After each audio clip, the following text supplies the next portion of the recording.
My name is Gavin Evans, and this is my review of Insidious The Last Key.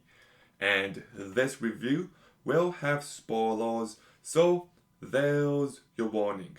But I might be one of the only people to actually enjoy this movie. Like on Rotten Tomatoes, it has a 34% from the critics and a 49% from the audience. And whenever I hear people talk about it, they seem to really despise this movie. And I just don't get it. Like, it's definitely flawed. It would be my least favorite of this franchise so far, but there is still plenty to enjoy here, so let's begin by talking about the cast. And I do think it's kind of neat that Lin Shay has become the lead of this franchise, and she does a very good job.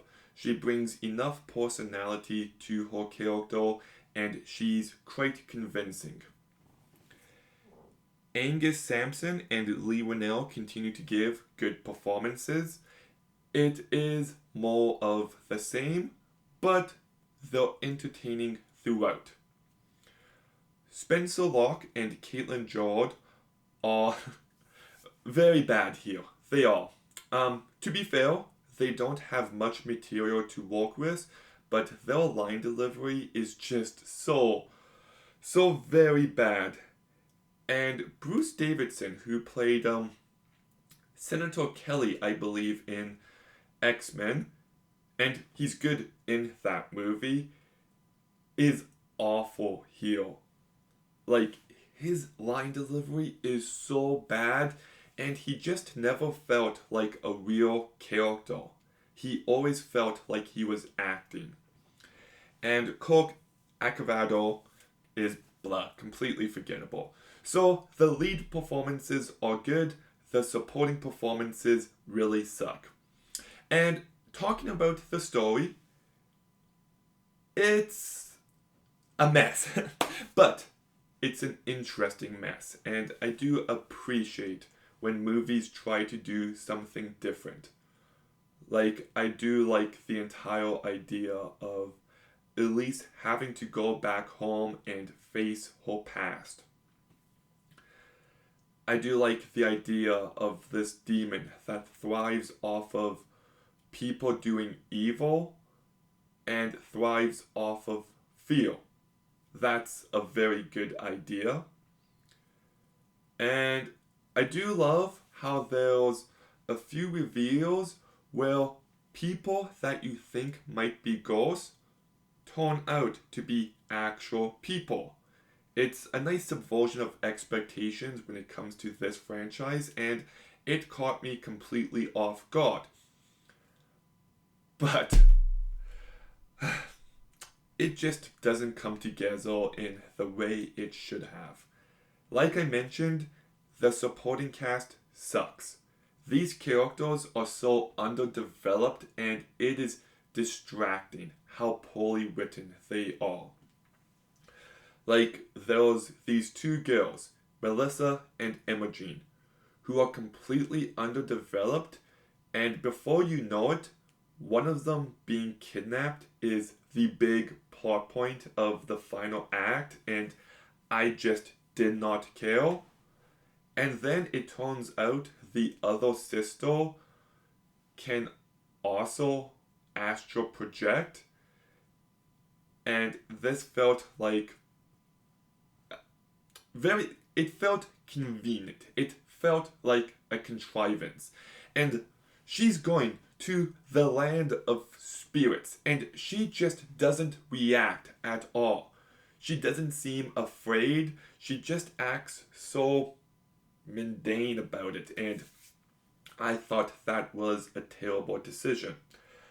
I also don't typically like it in movies when there's an abusive person and it turns out that person was just possessed by an evil spirit. It just feels too convenient, and I don't like the way they deal with such heavy subject matter. And, okay, look, I love this franchise. It is one of my favorite horror franchises of all time, but the second movie, things do get resolved a bit too easily. Insidious Chapter 3, things get resolved a bit too easily, and now Insidious 4, things are still getting resolved a bit too easily, and it's at the point where it's becoming a bigger and bigger issue for me. Like, you build up this evil demon, you build these stakes, and everything is resolved like that. It's not really satisfying to me anymore. And okay, let's talk about the worst part of this movie. And if you've seen it, you know exactly what I'm going to mention. But Elise, Melissa, and Imogen are trying to get back home, and they accidentally open the wrong red door, and Elise sees Dalton climbing the ladder in the attic in the first movie. So the implication is Elise opened the door for the Lamberts to get haunted. And no. First of all, they were already getting haunted before that scene, because Renee puts the books on the shelf and then she comes back later and they're all on the floor. And she asked Dalton not to do that, and Dalton says, "That wasn't me." And then she's looking for her music. She can't find it, and it's up in the attic. So they were already getting haunted before that, so it doesn't really make sense. But then also in that scene, Dalton is on the ground, and in the first movie, he looks into a dark corner, and you can hear the lipstick-faced demon just crackling his bones. But Elise, Imogen, and Melissa never encountered him, so like, he would just have to teleport there all of a sudden, so that doesn't make sense. And in these movies, the red door is treated like the demon's home. Like, in Insidious Chapter 2, they had to find it in Josh's childhood home in order to stop the bride in black. In the first Insidious, the red door goes to the lipstick-faced demon's home. So it's like a portal between these demons and the place they want to haunt. So it doesn't really make sense that there would be a red door there. It's such a stupid decision. It's so unnecessary. Like, it's giving us answers to questions that nobody asked, and I can't believe they went in that direction. But, that said, I do really love the ending of this movie. Like, yes, it's another lipstick-faced demon jump scare, just like the third movie, just like the second movie, but I like how it kinda foreshadows Elise's death, and there's a sentimentality, a sadness to that final scene after that jump scare that, I don't know, it kind of got to me actually. The movie is directed by Adam Warburton, who directed The Taking of Deborah Logan, a movie that I hate, but he also directed the 2 Escape Room movies, which I actually find to be pretty fun, and he does a decent job here. He is definitely no James Wan, he is definitely no Lee Winnell, and there are some cheap jump scares present that don't work for me in any way. But I would still say this movie is filled with atmosphere, especially in the final act. There is some good sound usage here.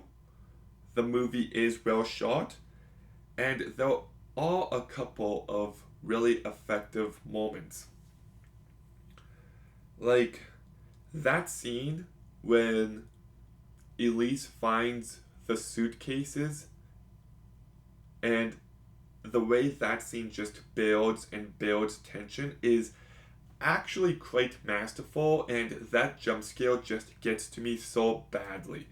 You just don't know where to expect the jump scare from, and I love that moment. The scene where the Keyface? Yeah, Keyface? The main demon puts his finger in the girl's throat as she's screaming and just silences her is a 10 out of 10 moment. Like, no joke, that could arguably be my favorite scene in this entire franchise. It is so unique and so effective, and I love that moment. And I actually do like Keyface's design. Like, the makeup in this movie is really strong. And that actually brings me to another point, because I watched the deleted scenes after this movie, and there's a lot. Like, there's a really creepy scene of Elise getting attacked by Keyface in her own home. And there's also this ending where all these gates open up and we see all these different looking creatures, and I thought it was a great scene. The makeup was fantastic, and there was just something very uneasy about it. But for some reason, it's not in the movie. So I don't know why there were so many deleted scenes. Because, like, if you have the Blu-ray, definitely check them out. They're creepy. They're really fun. And the movie would be better with them in it. So I find that to be baffling. What else? The dialogue in this movie can actually be very bad. There is one scene at a diner that is so cringy to watch. And yeah, like, I do think there is a great movie here. There's plenty of great ideas, there's plenty of great moments, and it doesn't fully come together as much as it should, but I do think this movie is well made for the most part. It does have its great moments. I do think that there's some interesting things that this movie is trying to do, and it does stand out in this franchise. It doesn't feel like more of the same. It feels like it's actively trying, and I appreciate that attempt. So I'm giving Insidious The Last Key a 6 out of 10. Okay, have you seen Insidious The Last Key? What did you think? Let me know in the comments down below. Make sure you like, comment, subscribe. Stay tuned for more videos soon. And Gavin, out.